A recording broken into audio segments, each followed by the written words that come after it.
Hey, what's up you guys? I'm Caitlin from Leave Me Alone Plants, and today we are here in a brand new location in my house that you guys have never seen before. Exclusive sneak peek.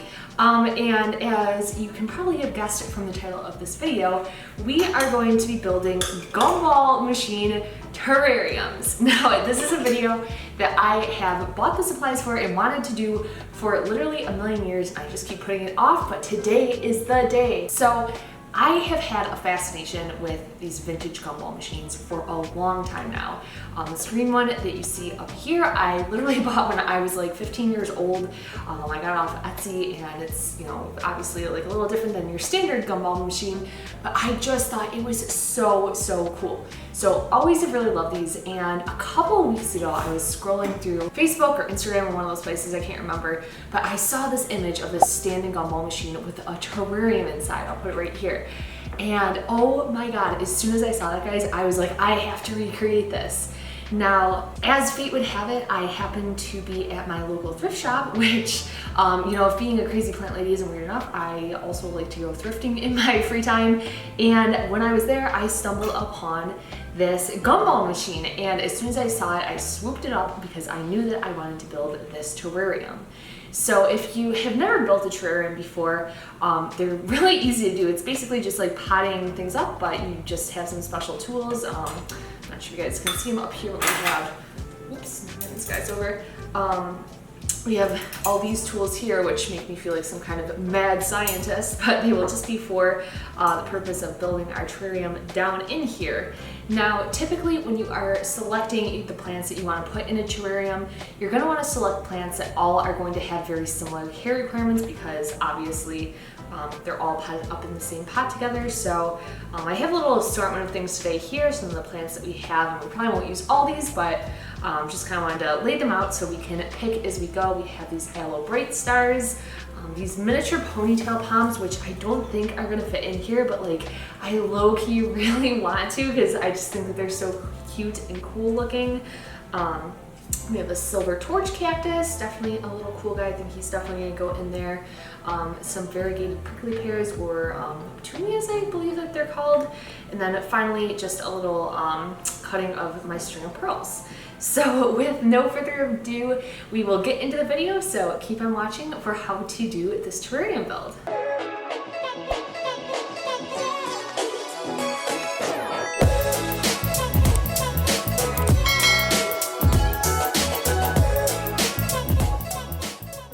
Okay, so the first thing we're going to want to do is deassemble the top of this gumball machine. Now, I already started doing this, but basically what you'll notice is likely in your gumball machine, there's going to be a screw in the top.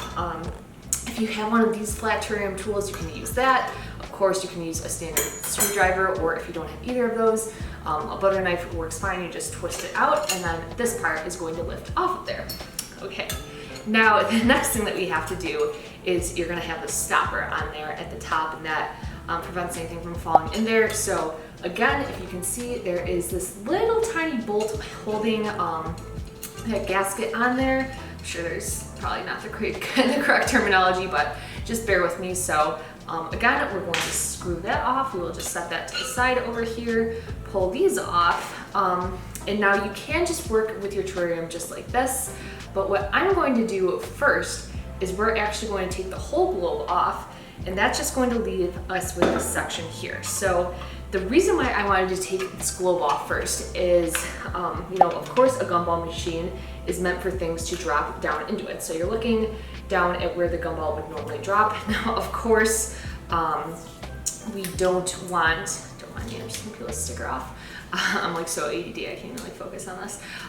So we, of course, don't want our dirt and our plants falling down into the gumball hole, so we're going to need to fill that up with something. So I was thinking about it, and I was trying to figure out what would be the best thing to do. At first I was thinking stones. What I'm actually going to do is take some tin foil. So the great thing about this tin foil, it's not going to hurt your plants. So we are just going to fold this up and stick this right down in this little cavity down here, and that is just going to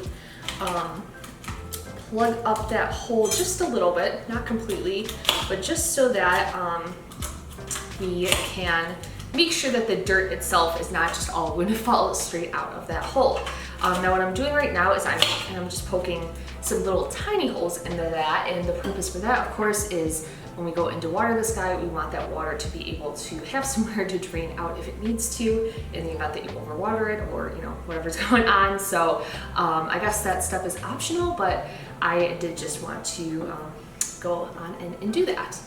Okay, cool. So we are going to set our globe back on here now. Perfect. And now that we have this secured into place, I am just going to start filling this up with a little bit of dirt. Now, I think something that's pretty common you'll see in some terrarium builds is that they start off and they'll do like a layer of rock or a layer of sand, and then they'll do dirt, or they'll do multiple layers.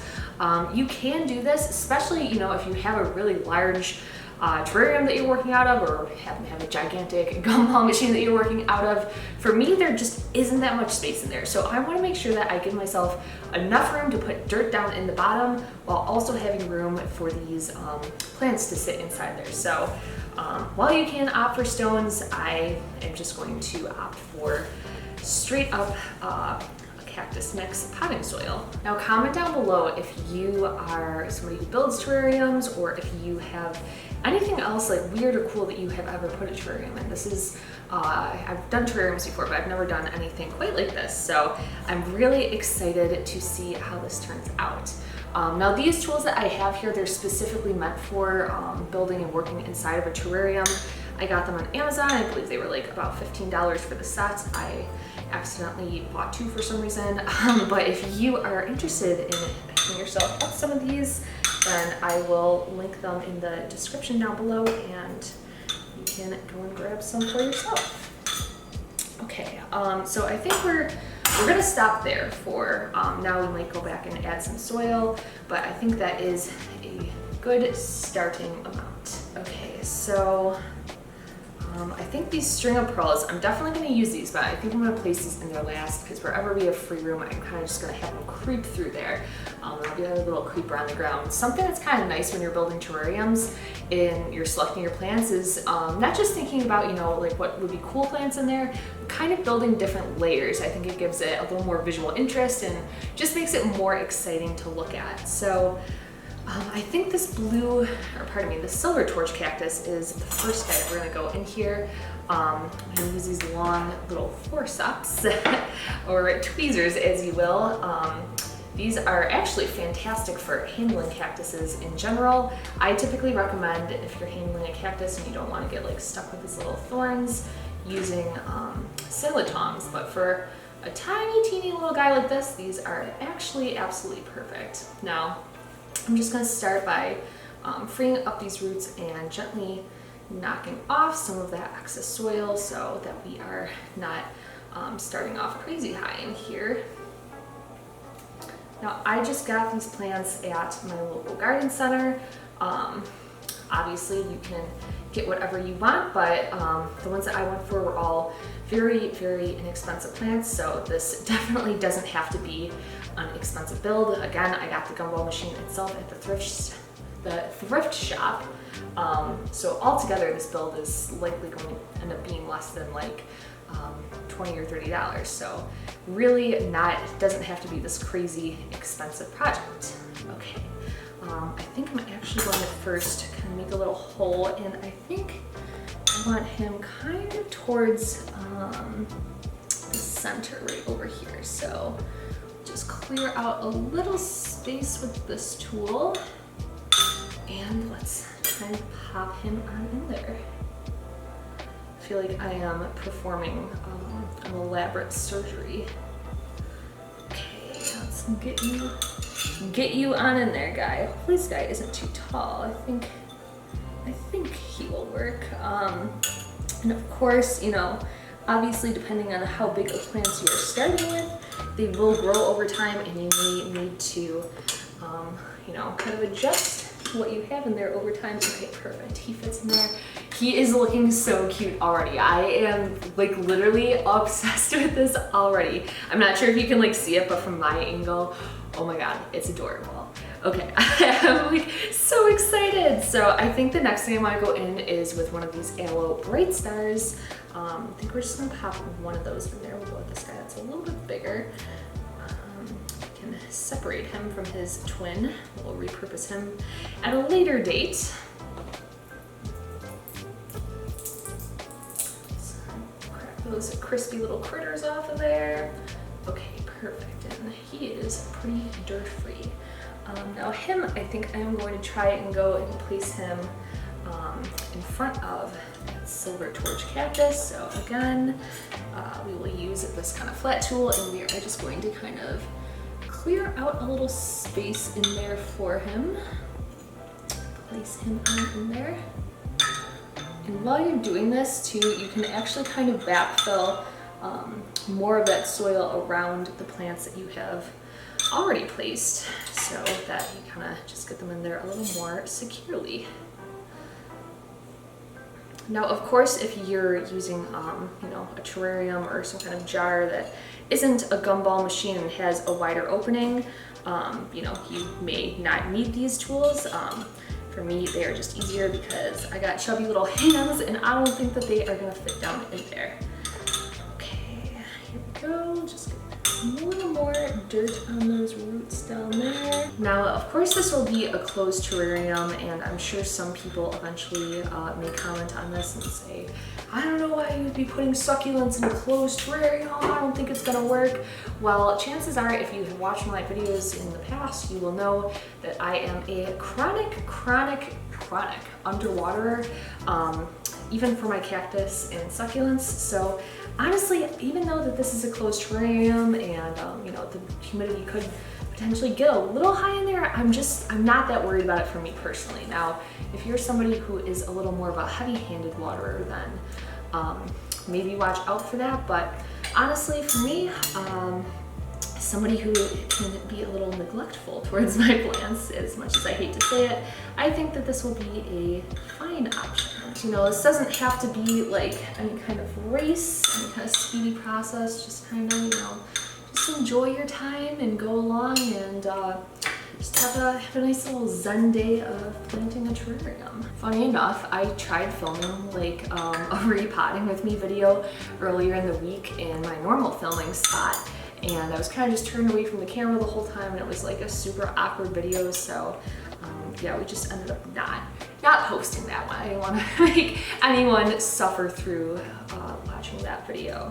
Now, I really want to go in with these ponytail palms, but yeah, there's definitely just like no way that these are fitting in here. So I think instead we will go in with a couple of these variegated prickly pears. Now, here in Arizona, these prickly pears, not so much the variegated kind, but the purple variety and just, you know, your standard green prickly pear are super common. They're literally everywhere that you go, and the nice thing about these prickly pears, well, not these ones particularly, but I mean, I guess any prickly pear, is they are actually very easy to propagate. So you kind of, there's not really a good example to show you on this one. He's starting to get a little baby up here, if you can see it. But once those kind of like bunny ears form, then all you have to do is just take a cutting of that one and you pop it up in some soil, and it basically does the rest of the work, rooting itself up from there. When they fall off of the mother plants naturally, you will see them kind of just root up next to the mother plant and kind of start growing its whole own new plant. So if you're somebody that is like me and you're not very good at propagating, these are a really good option to kind of build up your confidence with propagation and, you know, get something that is going to take. Oh my god, you guys, this is literally coming along so stinking cute.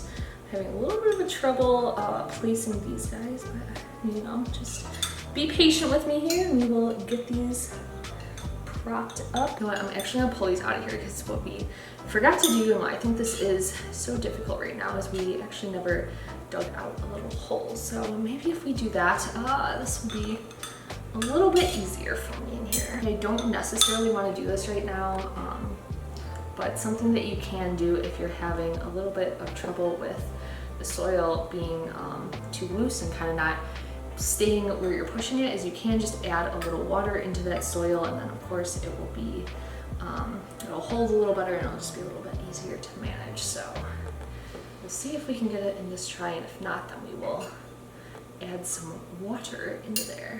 I haven't looked at this camera at my viewfinder the entire video, so hopefully you guys can see like even like the slightest bit of what I'm doing in this video. Being a new location that we are filming this, I'm really not sure how you know, the lighting sitch is over here, or how good you guys can see things. So hopefully when I go to edit this later, it's not you know, just 10 minutes of you staring at the top of my head. Hopefully you will be able to see something. And yes, digging out that hole definitely is making placing these a little bit easier.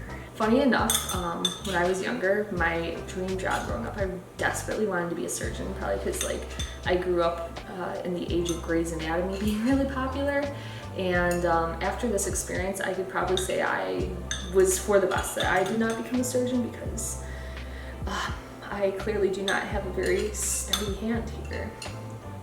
Okay, great, we got that guy placed in there. I'm not sure if I want to add a third one. Maybe we'll, let's see what he looks like. We'll test it out. We don't have anything to lose. I think that might be kind of cute. I just don't want to overcrowd this too much, you know. We're going for a little bit of a feng shui look. I actually don't even know what that means, but just bear with me. When I go back to work on Monday, people are gonna be like, oh my God, Caitlin, what did you do on your weekend? They're gonna have like normal things like, oh yeah, we went to the park, we went to the bar. I'm gonna be like, oh my God, yeah, I like placed cactuses inside of a bubblegum machine for a half an hour. Totally great, totally awesome. I don't know why I'm so weird, but hopefully this video is helpful or enjoyment for somebody else. I really just cannot get this last guy to work with me, so bear with me 1 second. I'm gonna get just a little droplet of water and hopefully that will help us out. Okay, here we go. Just drip the tiniest little bit in there, and hopefully this will turn that soil to be a little more manageable for us. And yes, that instantly solved our problem. It's a good thing that I laid this towel down here. I wasn't gonna do this. But there is literally dirt everywhere.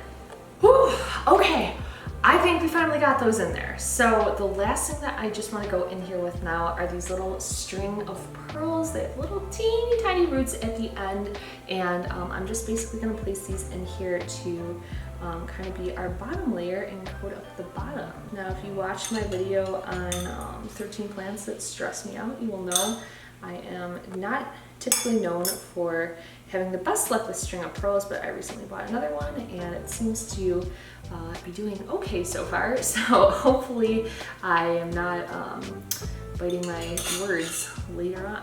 All right, the last thing that I have here, and this stuff is totally optional. I got these at the dollar store, and these are just little decorative stones and pebbles. So I do think I'm gonna go in with a couple of these just to add that extra little element. If you don't have a dollar store by you, or for some reason your dollar store doesn't sell these things, then you can also pick up fish gravel at pet stores, or I believe my Home Depot sells like these little rocks. I just opted to go to the Dollar Tree because everything there is $1, and if I went to Home Depot to buy this stuff, it would probably cost me like $15. So listen, your girl's trying to be thrifty here, okay? I'm gonna add a couple more in here. I don't want to go like too wild, but I do think that this is a cute little addition. Okay, yes, I think I'm happy with it. Maybe, I don't know. I don't know if I want to go in with the Scrabble. This could be a mistake, but I think we will just go in with the tiniest little bit of this. They're such weird scissors. It's like cuts on an angle. Okay, I'm not really sure what the best way to do this is, but we're just going for it. Okay, last up, we just have to screw this lid back on. Oh, wait, actually, I totally forgot about these pieces over here. Hopefully, these fit on here still with this cactus. Yes, we just have to turn that like so. Screw the tippity top back on. I would just see your life passing before your eyes. Okay, we just have to screw on this top and we are home free. Now, I did see in the picture online that they had this top just completely unscrewed so that they can get in there with easy access, but just so that I can pick this up and show you guys the final product. We will screw this on here right now. Okay, you guys, so this is our final product, our gorgeous little cactus terrarium in a gumball machine. I think that this is as cute as can be, and honestly, I didn't even think about it until now, but the fact that we have these string of pearls in here that literally look like little green gumballs is so stinking cute. Now I do have a little bit of water dripping out of this bottom section here, which is totally fine. I guess just something to keep note of. Now if you are doing something, I have a plant in here that isn't necessarily succulent and does like a more moist soil, you may want to secure that bottom a little more solid with something more than just tin foil, maybe hot glue or something like that. But the good news is that this does have very good drainage so that these cactuses are not sitting in a swamp. So if you liked this video, if you thought this was a cool, fun idea, hit that like button down below. And if you didn't think that it was cool or fun or a good idea at all, still hit that like button because, I mean, why not? Don't forget to subscribe to this channel for more plant-related videos and plant care guides just like this one. Thank you guys so much for watching, and I hope to see you in the next one.